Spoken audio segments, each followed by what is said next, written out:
أعوذ بالله من الشيطان الرجيم. بسم الله الرحمن الرحيم. سورة آل عمران آیت نمبر 123. وَلَقَدْ نَصَرَكُمُ اللَّهُ بِبَدْرٍ وَأَنْتُمْ أَذِلَّةٌ فَاتَّقُوا اللَّهَ لَعَلَّكُمْ تَشْكُرُونَ. ترجمہ: اللہ نے تو جنگ بدر کے موقع پر ایسی حالت میں تمہاری مدد کی تھی جب تم بالکل بے سر و سامان تھے، لہٰذا صرف اللہ کا خوف دل میں رکھو تاکہ تم شکر گزار بن سکو. تفسیر: جنگ بدر میں مسلمانوں کی تعداد کل 313 تھی اور ان کے پاس 70 اونٹ، 2 گھوڑے اور صرف 8 تلواریں تھیں. آیت نمبر 124. إِذْ تَقُولُ لِلْمُؤْمِنِينَ أَلَنْ يَكْفِيَكُمْ أَنْ يُمِدَّكُمْ رَبُّكُمْ ب3,000 مِّنَ الْمَلَائِكَةِ مُنزَلِينَ. ترجمہ: جب بدر کی جنگ میں تم مومنوں سے کہہ رہے تھے کہ کیا تمہارے لیے یہ بات کافی نہیں ہے کہ تمہارا پروردگار 3,000 فرشتے اتار کر تمہاری مدد کو بھیج دے. تفسیر: اس تقول للمؤمنین، اے نبی جب کہ آپ کہہ رہے تھے اہل ایمان سے، الن یکفیکم، کیا تمہارے لیے یہ کافی نہیں ہے، ان یمدکم ربکم ب3,000 من الملائکۃ منزلین، کہ اللہ تعالیٰ تمہاری مدد کرے 3,000 فرشتوں سے کہ جو اترنے والے ہیں آسمان سے. یعنی 3,000 کا لشکر آیا ہے. اے مسلمانوں، میں تمہیں خوشخبری دیتا ہوں، اللہ تعالیٰ 3,000 فرشتے تمہاری مدد کو بھیجے گا. آیت نمبر 125. بَلَىٰ إِن تَصْبِرُوا وَتَتَّقُوا وَيَأْتُوكُم مِّن فَوْرِهِمْ هَٰذَا يُمْدِدْكُمْ رَبُّكُم ب5,000 مِّنَ الْمَلَائِكَةِ مُسَوِّمِينَ. ترجمہ: ہاں، بلکہ اگر تم صبر اور تقوی اختیار کرو اور وہ لوگ اپنے اسی ریلے میں اچانک تم تک پہنچ جائیں تو تمہارا پروردگار 5,000 فرشتے تمہاری مدد کو بھیج دے گا جنہوں نے اپنی پہچان نمایاں کی ہوئی ہوگی. تفسیر: یہ سارا حوالہ جنگ بدر کا ہے. اس جنگ میں شروع میں تو 3,000 فرشتوں کی بشارت دی گئی تھی، لیکن بعد میں صحابہ کرام کو یہ اطلاع ملی کہ قرظ بن جابر اپنا لشکر لے کر کفار مکہ کے ساتھ شامل ہونے کے لیے آ رہا ہے. کفار کی تعداد پہلے ہی مسلمانوں سے 3 گنا زیادہ تھی. اب اس لشکر کے آنے کی اطلاع ملی تو مسلمانوں کو تشویش ہوئی. اس موقع پر یہ وعدہ کیا گیا کہ اگر قرظ کا لشکر اچانک آ گیا تو 3,000 کے بجائے 5,000 فرشتے بھیجے جائیں گے. لیکن پھر قرظ کا لشکر نہیں آیا، اس لیے 5,000 فرشتے بھیجنے کی نوبت نہیں آئی. آیت نمبر 126. وَمَا جَعَلَهُ اللَّهُ إِلَّا بُشْرَىٰ لَكُمْ وَلِتَطْمَئِنَّ قُلُوبُكُم بِهِ وَمَا النَّصْرُ إِلَّا مِنْ عِندِ اللَّهِ الْعَزِيزِ الْحَكِيمِ. ترجمہ: اللہ نے یہ انتظام صرف اس لیے کیا تھا تاکہ تمہیں خوشخبری ملے اور اس سے تمہارے دلوں کو اطمینان نصیب ہو، ورنہ فتح تو کسی اور کی طرف سے نہیں، صرف اللہ کے پاس سے آتی ہے جو مکمل اقتدار کا بھی مالک ہے، تمام تر حکمت کا بھی مالک. تفسیر: وما جعلہ اللہ الا بشرا لکم، لیکن یہ سب بھی اللہ تعالیٰ کی طرف سے ایک بشارت کے طور پر تمہیں بتا دیا گیا. وَلِتَطْمَئِنَّ قُلُوبُكُم بِهِ، اور تاکہ تمہارے دل مطمئن ہو جائیں. وَمَا النَّصْرُ إِلَّا مِنْ عِندِ اللَّهِ، مدد تو ہوتی ہی اللہ کی طرف سے ہے.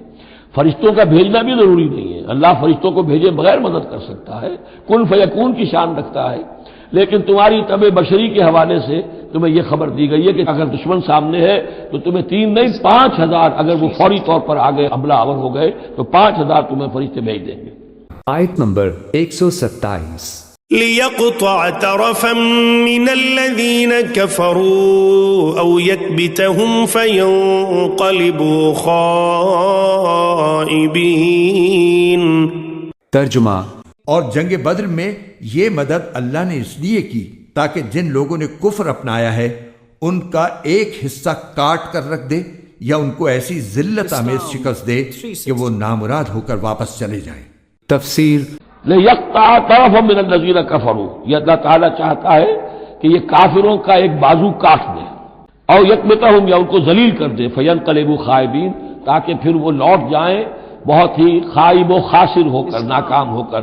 اب یہ گفتگو ذہن میں رکھیے، ترتیب جو ہے وہ نہیں ہے۔ پہلے جو ذکر ہو رہا ہے وہ تو آپ میدان جنگ میں پہنچ چکے تھے، اور یہ ذکر ہو رہا ہے اس سے پہلے کا، جب خبریں پہنچی ہوں گی کہ 3000 کا لشکر آ رہا ہے، اس وقت جو گفتگو ہوئی ہے۔ اب اس جنگ کے دوران جو بھی کچھ مسلمانوں سے خطائیں ہوئیں، غلطیاں ہوئیں، ان کی طرف بھی اشارہ ہے۔ اس میں ایک معاملہ ہے، حضور سے بھی خطا کا معاملہ ہوا، اس کے اوپر بھی گرفت ہے، بلکہ سب سے پہلے حضور والے معاملے کو لیا جا رہا ہے۔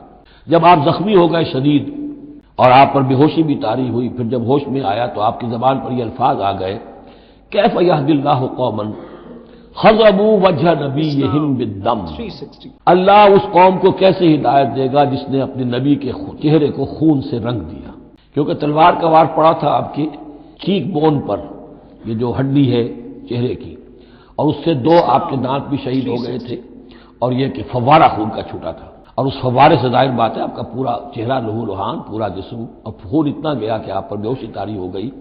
آیت نمبر 128۔ ليس لك من الأمر شيء أو يتوب عليهم أو يعذبهم فإنهم ظالمون۔ ترجمہ، اے پیغمبر، تمہیں اس فیصلے کا کوئی اختیار نہیں کہ اللہ ان کی توبہ قبول کرے یا ان کو عذاب دے، کیونکہ یہ ظالم لوگ ہیں۔ تفسیر، لیس لک من الامر شیء، اے نبی آپ کا کوئی اختیار نہیں ہے، آپ کا کام ہے دعوت دینا، تبلیغ کرنا، لوگوں کی ہدایت و ضلالت کا فیصلہ ہم کرتے ہیں، آپ نہیں کرتے۔ اور دیکھیے اللہ نے کیا شان دکھائی، جس شخص کی وجہ سے یہ سب کچھ ہوا ہے، خالد ابن ولید، حضور ہی کے زبان مبارک سے اسے خطاب دلوایا، خالد سیف من سیوف اللہ، خالد اللہ کی تلوار میں سے تلوار ہے۔ حالانکہ یہ ساری زخم جو پہنچی ہے وہ حضرت خالد ابن ولید اس وقت تک جو وہ کفر کے سرداروں میں سے تھے اور وہ آئے تھے۔ لیس لک من الامر شیء، اے نبی یہ اختیار آپ کا نہیں ہے، اور یتوب علیہ اور یعذبہ، اللہ کے اختیار میں، وہ چاہے گا تو ان کی توبہ کی توفیق دے دے گا، وہ ایمان لے آئیں گے، یا اللہ چاہے گا انہیں عذاب دے گا، فإنہم ظالمون، اس لیے کہ ظالم تو ہے، انہوں نے گناہ تو کیا ہے، غلط کام کر رہے ہیں، سزا کے وہ حقدار ہو چکے ہیں، لیکن ہو سکتا ہے اللہ انہیں ہدایت دے دے۔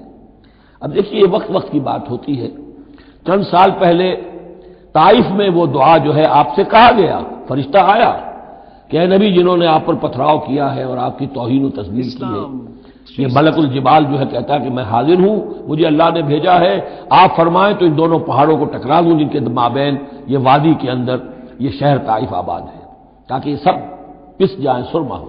آپ نے فرمایا نہیں، کیا عجب کہ اللہ تعالیٰ ان کی آئندہ نسلوں کو ہدایت دے دے۔ لیکن اب یہ مرحلہ کچھ ایسا تھا کہ زبان مبارک سے وہ جملہ نکل گیا۔